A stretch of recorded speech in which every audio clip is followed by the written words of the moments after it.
ഇന്ന് തന്നെ സബ്സ്ക്രൈബ് ചെയ്യൂ, നിങ്ങളുടെ പ്രിയപ്പെട്ട ഷോസ് കാണൂ.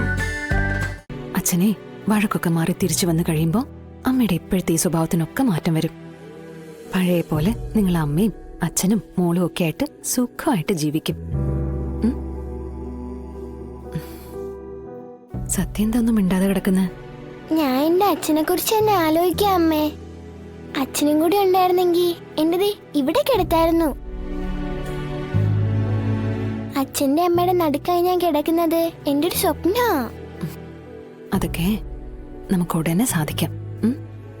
എന്നാ പിന്നെ നമുക്ക് ഉറങ്ങിയാലോ? രണ്ടുപേരും കണ്ണടച്ച് കിടന്നോ. അമ്മ ഒരു പാട്ട് പാടൂ, എന്നാ ഞങ്ങക്ക് വേഗം ഉറക്കം വരും. അല്ലേ പപ്പി? പാട് ചേച്ചി അമ്മേ.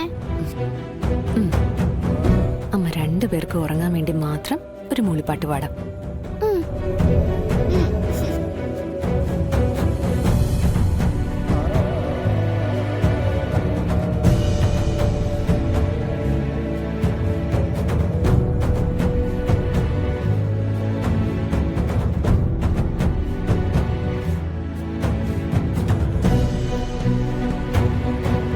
വിഷ്ണുട്ടാ, നമ്മുടെ രണ്ടു മക്കളുമാ എൻ്റെ അപ്പുറം ഇപ്പുറം ഉറങ്ങുന്നത്.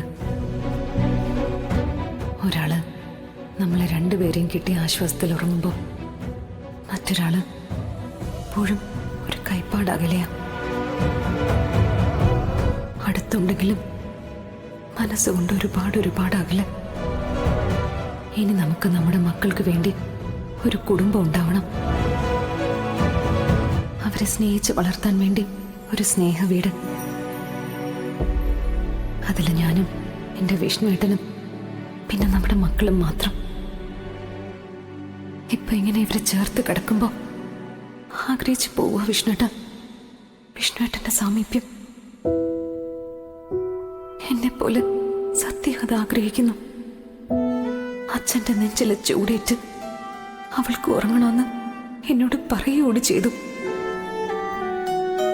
ചെറുബാല്യത്തിലെ ആഗ്രഹം അവര് വലുതായി കഴിഞ്ഞ് സാധിച്ചു കൊടുക്കാനാവില്ലല്ലോ.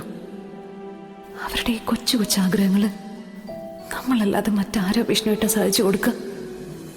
ദിവസങ്ങൾ കഴിയും തോറും അവരിലെ സംശയങ്ങളും വർദ്ധിക്കും. പിന്നീട് ഒരു കാലത്ത് അവർക്ക് മുന്നിൽ ഉത്തരവില്ലാതെ തലയും കുമ്പിട്ട് നിൽക്കേണ്ട ഒരവസ്ഥ വരാതിരിക്കാൻ വേണ്ടി പറയാ, എങ്ങനെയെങ്കിലും നമ്മുടേതായ ഒരു ലോകം നമുക്ക് കെട്ടിപ്പൊക്കണം.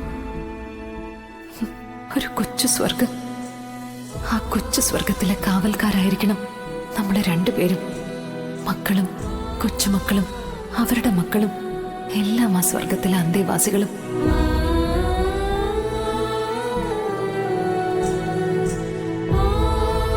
ആഗ്രഹം ഒരല്പം കൂടിപ്പോയോ എന്നൊരു സംശയം. എങ്കിലും കുഴപ്പമില്ല, ആഗ്രഹമല്ലേ, അത് ഏതറ്റം വരെയും പോവാലോ. കേട്ടിട്ടില്ലേ, ഒരു കുന്നോളം ആഗ്രഹിച്ചാലേ ഒരു കുന്നിക്കുരുവോളം എങ്കിലും കിട്ടുമെന്ന്. ഞാൻ ആഗ്രഹിച്ചോളാം, മനസ്സ് നിറയുന്നത് വരെ ആഗ്രഹിച്ചോളാം. അതിനെന്നെ ആർക്കും വിലക്കാൻ പറ്റില്ലല്ലോ.